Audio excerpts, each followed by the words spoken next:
বাংলাদেশ ই স্পোর্টসের জন্য আজকে সব থেকে কালো একটা দিন। বাংলাদেশ ই স্পোর্টস বা বাংলাদেশের ফ্রি ফায়ার ই স্পোর্টস বাংলাদেশ থেকে হারিয়েছে ফ্রি ফায়ারের সব থেকে ডেডিকেটেড একটা ফাইটারকে, একটা যোদ্ধাকে। ছিল ক্যানোলা নিয়েও খেলতে চাইছে, মানা করছি, পরে নাদি সহ নিয়ে গেছে। নাদি নিয়ে গিয়ে হচ্ছে ক্যানোলাটা খুঁজছে, কারণ ক্যানোলা দিয়ে কিভাবে খেলবে, ক্যানোলা দিয়ে তো খেলা সম্ভব না। আমরা কথা বলতেছি জেবি চিতাকে নিয়ে, এবং আজকে আমি কোনোভাবেই চিতা ছাড়া অন্য কোনো টপিক, অন্য কোনো কিছু, অন্য কোনো চিন্তা আর মাথায় আনতেই পারতেছি না। গাইজ, আমি তোমাদেরকে আজকে একটু জেবি চিতাকে চেনাবো। জেবি চিতাকে তোমরা হয়তো গেমে চিনো, ওর গেম খেলা দেখেছো বা ওর গেম প্লের ফ্যান ছিলে, বাট বাস্তবতা বা বাস্তবে চিতা কি বা চিতার বাস্তবতাটা কি, এগুলো আজকে একটু তোমাদের সাথে শেয়ার, মানে আমি আজকে চিতাকে নিয়ে দুটো কথা না বললে আমার আজকে ভালো লাগতেছে না। আমি পুরাটা টাইম, আমি যখন থেকে শুনছি যে চিতা ইন্তেকাল করছে, গতকাল রাত 2টার সময় মিরপুর 11-তে সে চিকিৎসাধীন অবস্থায় ইন্তেকাল করছে, তারপর থেকে আমার মাথা থেকে যাচ্ছেই না যে চিতার সাথে আর মাত্র 3 দিন আগেও আমরা কলে কথা বলতেছিলাম। তো ওই সময় চিতা বলতেছে যে ভাই, আমি ইন্ডিয়া যাব, আমি ইন্ডিয়া যে আমার অপারেশন করাবো ভাই, আমি দোয়া করেন, আমি সুস্থ হয়ে ফিরে আসতে চাই ভাই, আমি সুস্থ হয়ে ফিরে আসি ভাই, দোয়া করেন।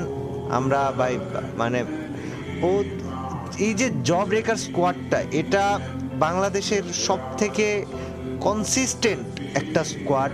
আমি কখনো হয়তো এত আহামরি ওদেরকে বড় করে দেখায় ভিডিও টিডিও বানাইনি, কিন্তু মানে বড় করে দেখানোটা আমার ভালো লাগে না, কিন্তু ওদের যে কনসিস্টেন্সি, বাংলাদেশ ই স্পোর্টসের ইতিহাসে ওদের যে অবদান, জব ব্রেকার্স এই নামটার যেই মানে এই নামটার যে মাধুর্য, এই নামটার যে ভালোবাসাটা কাজ করে নামটা শুনলে, এটা বাংলাদেশে আর কোন টিম আছে বা কোন টিমের প্রতি এরকম কাজ করে?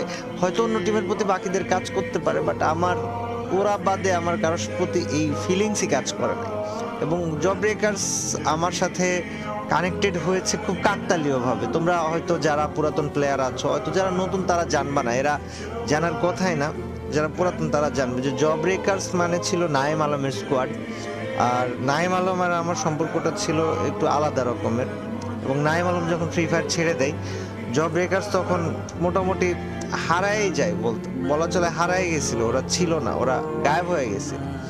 হঠাৎ করে রোড টু গ্লোরি টুর্নামেন্ট আসে, আর ওই সময় শোয়েব ভাই এসে আমাকে বলে, কাব্য তোর কি স্কোয়াড রেডি হয়েছে?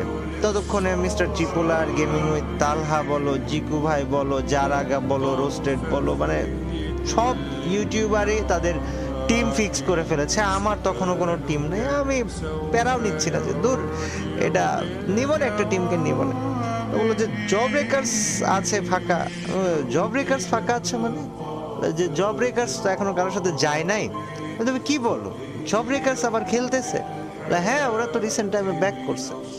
তো পরে শোয়েব ভাইয়ের কাছে এই কথা শুনে জব ব্রেকার্সের সাথে একটা মিটিং অ্যারেঞ্জ করি, আর মিটিংয়ে উপস্থিত ছিল চিতা, ছিল তারপর ফ্রিক ছিল, মানে তানভীর ছিল, আমাদের সিয়াম ছিল, কুট্টুস ছিল, ওরা সবাই ছিল। ওদের সাথে আমার আনুষ্ঠানিক যাত্রা শুরু হয় এই রোড টু গ্লোরি টুর্নামেন্টের মাসখানেক আগে থেকে।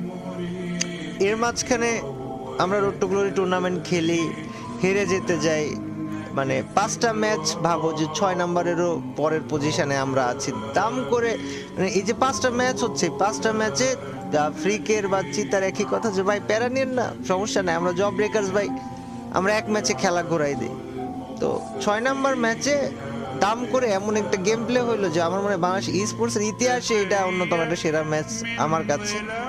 আর আমরা সেকেন্ড হই রোড টু গ্লোরি টুর্নামেন্টে। তো চিতা, ওই সময় চিতা, ফ্রিক, কুট্টুস সবাই ছিল।